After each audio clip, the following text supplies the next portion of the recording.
नमस्कार, मैं हूं मुस्कान ओझा और आप देख रहे हैं मनी 9। आज की कहानी आपके मोबाइल बिल से जुड़ी हुई है। हर महीने आने वाले उस मैसेज से जिसे देख करके सबसे पहले हम यही सोचते हैं कि कहीं हमारा बिल तो नहीं बढ़ने वाला है मोबाइल का, और अगर बढ़ने वाला है तो कितना बढ़ने वाला है। अगर आप वोडाफोन आइडिया यानी कि वीआई के पोस्ट पेड ग्राहक हैं तो ये खबर आपके लिए और भी ज़्यादा ज़रूरी हो जाती है, क्योंकि वीआई ने अपने कुछ फैमिली पोस्ट पेड में दाम बढ़ा दिए हैं, बिना किसी बड़े ऐलान के, बिना ज़्यादा शोर शराबे के, लेकिन अक्सर सीधा आपकी जेब पर इसका असर पड़ता हुआ नजर आने वाला है।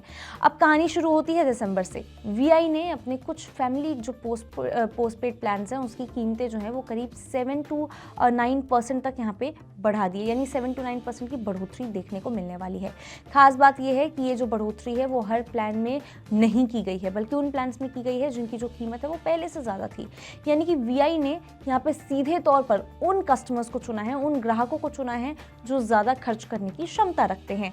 अब सवाल ये उठता है, वीआई को ये कदम आखिर उठाना क्यों पड़ा? वजह साफ है, पिछले कुछ समय में वीआई लगातार ग्राहक खो रही है। नेटवर्क कंपटीशन और पुराने जो बकाया है उसके वजह से अच्छा खासा दबाव का माहौल भी है। ऐसे में कंपनी के लिए सबसे बड़ी जो चुनौती है वो ये है कि अपनी कमाई अच्छी खासी यहाँ पे बढ़ाई जाए, वरना पीछे छूटने का यहाँ पे एक डर लगा ही रहता है। इसी को टेलीकॉम की भाषा में कहा जाता है ARPU, ARPU, यानी कि हर ग्राहक से औसत कमाई। अंग्रेजी में समझें तो एवरेज रेवेन्यू पर यूजर। पिछले कुछ सालों में यहाँ पे टेलीकॉम कंपनियों ने एक साथ बड़े पैमाने पर दाम बढ़ाने के यहाँ पे परहेज किया है। अब उसकी वजह से छोटे छोटे जो बदलाव है वो किए जा रहे हैं। कहीं प्लान्स जो है कई तरह के यहाँ पे कहीं सारे प्लान्स हैं जो बदले जा रहे हैं, कहीं पे फ़ायदे जो है वो कम किए जा रहे हैं, तो कहीं पे जो प्रीमियम प्लान्स हैं उसको आगे बढ़ाया भी जा रहा है। वीआई का ये जो कदम है वो उसी रणनीति का हिस्सा माना जा रहा है। अब ज़रा प्रीपेड और पोस्टपेड की भी एक तस्वीर देख लेते हैं ताकि समझ में आए कि आखिर उनमें क्या चल रहा है।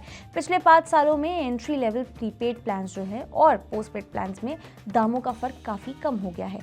पहले ये फ़र्क करीब 60% तक हुआ करता था, दिखता था, जो अब घट करके 20 to 30% तक ही रह गया है। यानी वीआई इस बढ़ोतरी के जरिए इस अंतर को थोड़ा और सही करना चाहती है ताकि जो पोस्टपेड ग्राहक है उससे ज़्यादा कमाई हो सके। अब अगर पूरे सेक्टर की बात करें तो हर कंपनी की यहाँ पे अपनी अलग ही रणनीति चल रही है। सरकारी कंपनी बीएसएनएल ने एक अलग रास्ता चुना है। उसने अपने प्रीपेड प्लान्स में डेटा की जो मात्रा है वो बढ़ा दी है, लेकिन कीमत नहीं बढ़ाई है। मतलब ग्राहकों को कम दाम में ज़्यादा डेटा दिया जा रहा है। वजह भी साफ है, बीएसएनएल अभी तक 4G नेटवर्क को पूरी तरह से देश भर में फैला नहीं पाई है, इसीलिए वो दाम बढ़ा करके मुकाबला यहाँ पे नहीं कर सकती है। तो अब उसके पास ये तरीका है कि भाई डेटा आगे बढ़ा दिया जाए, डेटा का जो मात्रा अभी तक वो दे रहे थे अब उसकी क्वांटिटी बढ़ा दी जाए। वहीं जियो और एयरटेल ने भी फिलहाल सीधे दाम नहीं बढ़ाए हैं, लेकिन ये जो कंपनियां हैं वो अपने प्रीमियम प्लान्स और ओटीटी बंडल्स के जरिए ग्राहकों को ज़्यादा खर्च करने के लिए तैयार कर रही हैं। नेटफ्लिक्स, प्राइम वीडियो और दूसरी सेवाओं को प्लान्स के साथ जोड़ करके अपग्रेड करवाया जा रहा है। और यहाँ एक बड़ा सवाल भी खड़ा होता है, क्या वीआई की ये जो बढ़ोतरी है वो आने वाले समय में पूरे टेलीकॉम सेक्टर के लिए एक तरह का इंडिकेशन आप मान के चल सकते हैं इसको? जानकारों का देखिए ये मानना है कि ये छोटे स्तर की शुरुआत हो सकती है। बड़े पैमाने पर यानी कि हेडलाइन टैरिफ हाइक्स अभी टले हुए हैं और उनकी जो संभावना है वो साल के दूसरे हिस्से में बन भी सकती है, लेकिन फिलहाल इसका कोई भी किसी भी तरह का इंडिकेशन नहीं दिया जा रहा है, ना कंपनी की तरफ से ऐसे कोई भी ऑफिशियल स्टेटमेंट आई है।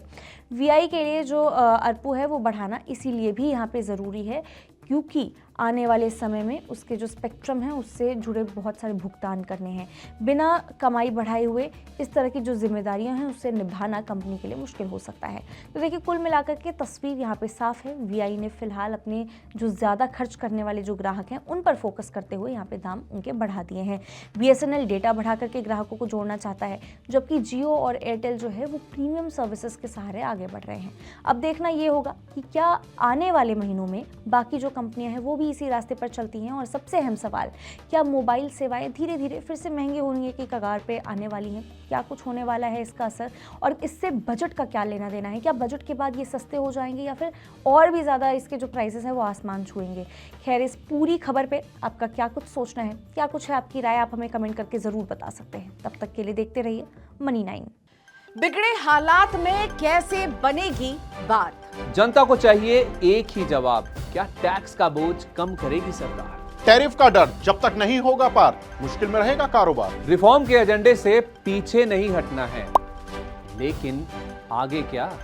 सबका मिलेगा जवाब जब 1 फरवरी को पेश होगा देश का बजट। बजट 2026 का 360 डिग्री कवरेज सिर्फ मनी 9 पर। इकोनॉमी, शेयर बाजार, और आपके इन्वेस्टमेंट पर क्या होगा असर, जानिए और समझिए हमारे साथ दिन भर।